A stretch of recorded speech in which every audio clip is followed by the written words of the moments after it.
Ay dhufaa dhiisaati asumarra gaggabaabsa namni hunduu immoo dubbiin heddumminaaf qoriin guuttu jette Oromoon ni beeyna waan ta'eef waan ta'e hunda ni beeyna muciyoon gottee jirti waan hamma dura taate hunda miidhamasii hunda dheengaddaaniif jalaa balleesse jette dhugaasiiti jechi achi boodatti hin hafne nam tokko balleesse yennaan akka Oromootti hin hafne intala takka manni bakka hunda qaqqabatanii wooma takka irraa barbaade jetti Oromoon muciyoon tuni dhaabbattee Oromoo walloo qofa odoo hin taane Oromoo kutaa guutuu arrabsite akkasittiin if beeka dhiifama akkasin nu haa gaafattu bakka takkaa dhiifama isiirraa qeeballeeti achi booda kara dubbiitti aantuu deebina maaliif jennaan heerri heeran dhaalu gaayis waan takka tan hubachuu qabdan heerri heeran dhaalu amma wanni faafiin gaddaasanii dura dabre jecha sii kan gaddaasaniitu guutuu haqa qabaattus qabaachuu baattus lafarraa balleesse himachuun leen dandeessu dhiifaman gaafannetti faafi dhaabbadhu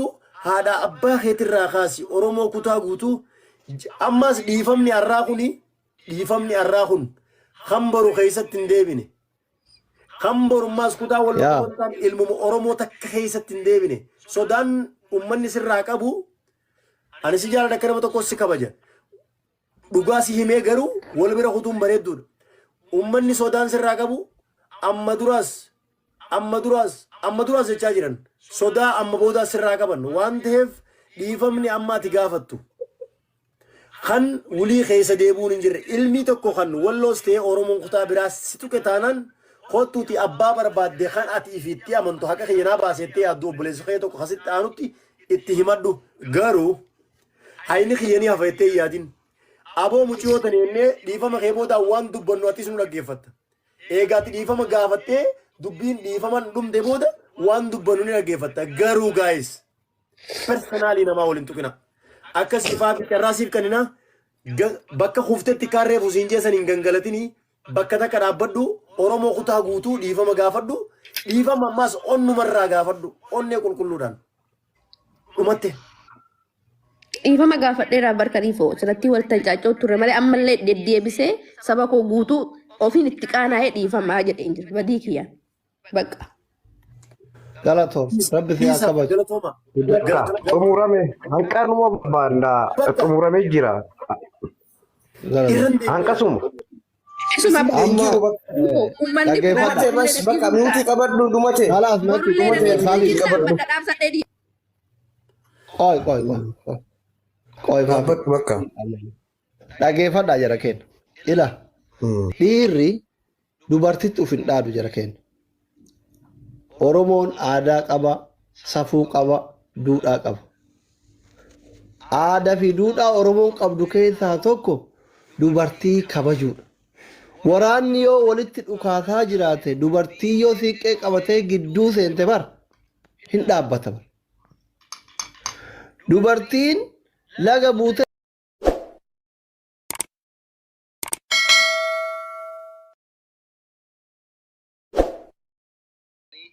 waan tolchitaniin uf dhaadaa waan balleessitaniin akkuma amma Oromoon milikni geetu kana walitti bootaniif miti tokkof akka hubatamuu qabu durallee jedheera disrespect waliin gara ani ka barbaadu ebalu haa deemu ebalu haa taa'u miti obboleettii keessanii obboleettii kenna badaa ofii qubni kun ajaa'ee ofirraa muranii gatanii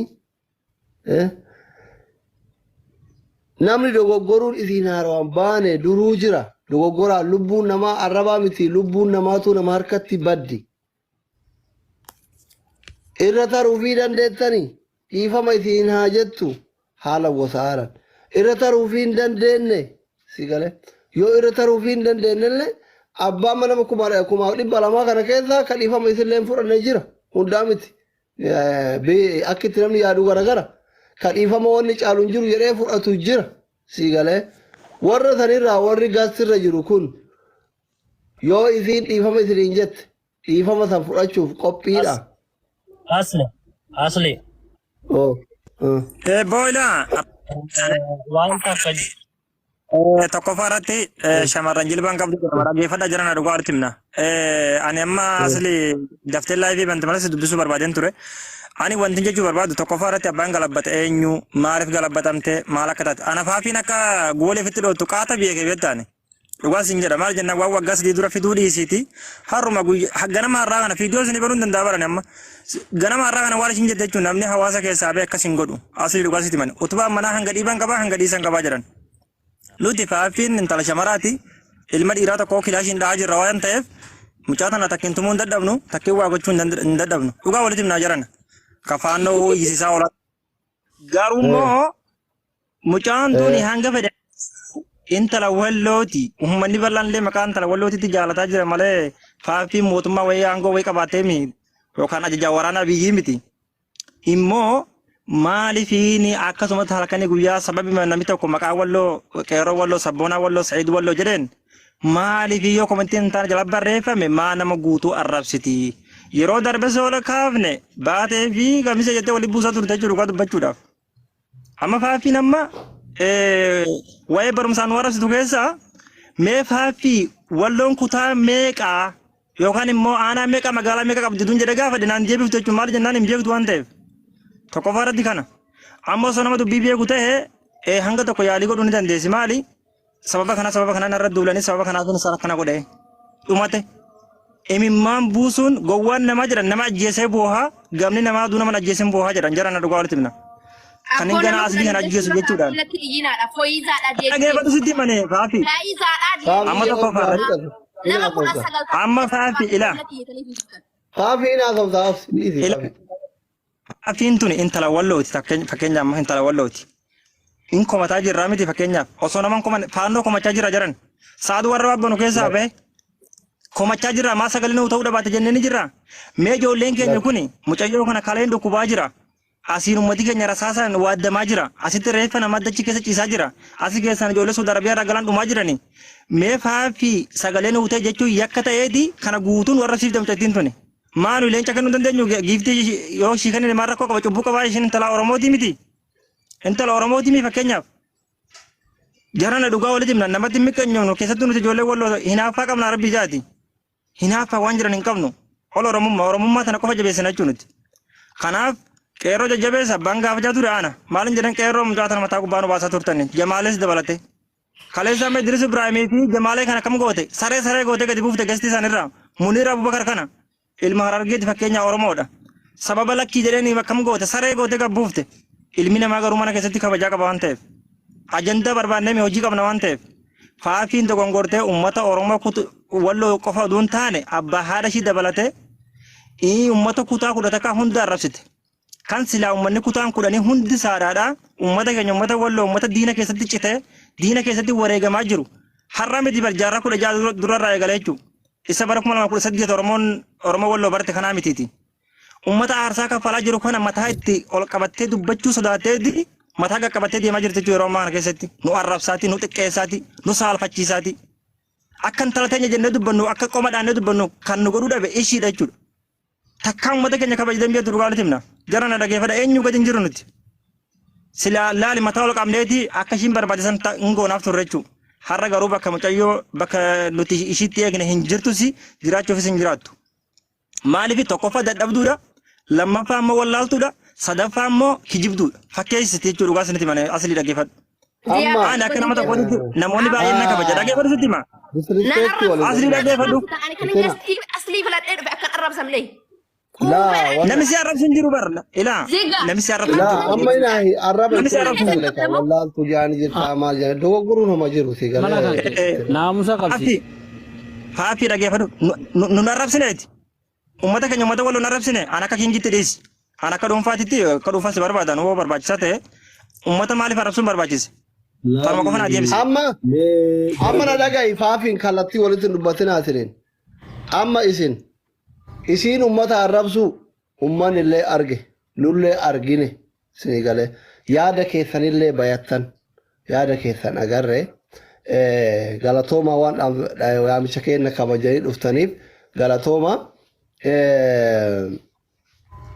faafii xiyyatina dhagaye faafii xiyyatina dhageeffadhu ina warri koomentii jalatti waa barreessu warri viidiyoo irratti hojjetu warri suuraa kee galabbatu si galee haa galabbatu siraachoo no maa suuraa jaarraa abbaa gadaa galabbataan turre ka abbaa jufaar galabbataan turre كواقو قوتو غلبت أنتوري شيكوني غلبت أمان جرتو أستاذ رايان فا غلبت أمان جراني سهيمتي يجو نمني أثر وري وغلبت وحجي إسانتي سيغالي كانافي يادا وبلوان كيتي أكا كوميتي هذا كيفتوف دبسي أنما أبان سيريسي سيهاديسو كثيريسو باطل سنجراچس ربي سنجراچس اگر اسکی کہتی انجرات اوسو نمني الدنيا كرر جرو غوتن اورومو متي بانين ادم غوتن ستمره غاف ربي رزقي كه الدنيا خرافت امله اتي وانتا سيغله كانا فما كران غوابن انتلتين تيقورا اوبولتي تينا وان غوتات دبيد ان غداتي في واو غوتا سدن درباني تراني ايسي دبيد ان غدا ميرا كيسه غلتي aga haadha abbaa keetiin ba'utti jette ka viidiyoo muranii olii gadi jala oofaa jiran san walumaa galatti hawaasa kiyya ummata Oromoo bal'aa fi ummanni kiyya ka walloo ka irraa dhaladhe aareetiniin isinitti balleesse jecha dubbadhe saniif itti gaabbee dhiifama naa godhaa jedhiini ijoolleen kun warri sikkumata warra akka tiktookii qaban personally isaan si arrabsan ofirraa arrabsuu dandeetta yoo si arrabsuu yoo feete jalaa callisuu dandeetta rakkoo miti qeerroo yoo si arrabse ofirraa arrabsuu dandeetta dabaltee gaafachuu dandeetta kiingis akkasuma faayidaanis akkanuma anis yoo ta'e akkasuma jechuudha isinii galee akkasii jechoota immoo akka ummataatti walitti qabde sanii afaanuma saniin ummata kiyya umman isirraa dhaladhe dogoggoraa warra miidiyaatiin aaree miira keessa galee akkas jedhee dhiifama naaf kolchaa jedhi kadhiifama beekuu hin fudhata kadhiifama beeyne mootu wanni gootuuf hin jiru jechuudha. Maal jettan kaliifaa hin dogoggore? Dubbiin kaliifaa kenna jechuudha. Ila asli dubbiin kanu mala dubbii haasofnee finnee jirra tokko fara bishin. Kiingi maqaa kiingi ama caraan sin kenne qoy Kiingi ati dhabbadhu.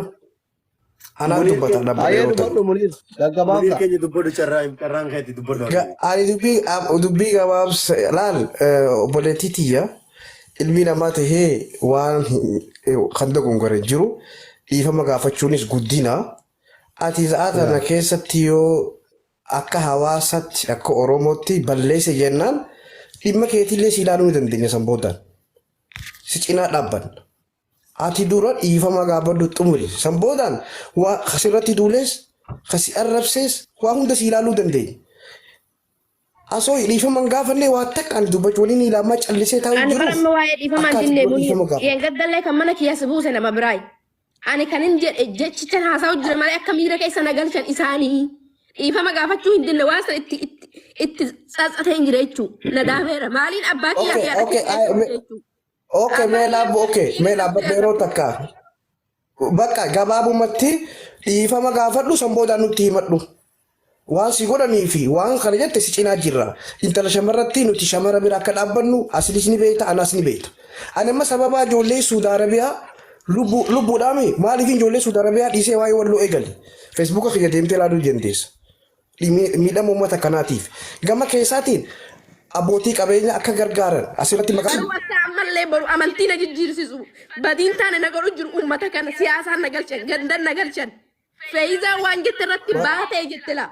Yaa akay ani intala Oromooti wanni kanaan dura irraa jecha badii dubbachuu eegale kamisee fi baatee naan hin jedhina. Ani intala Oromooti. Ani intala gandaan miti siyaasaan nan galchina.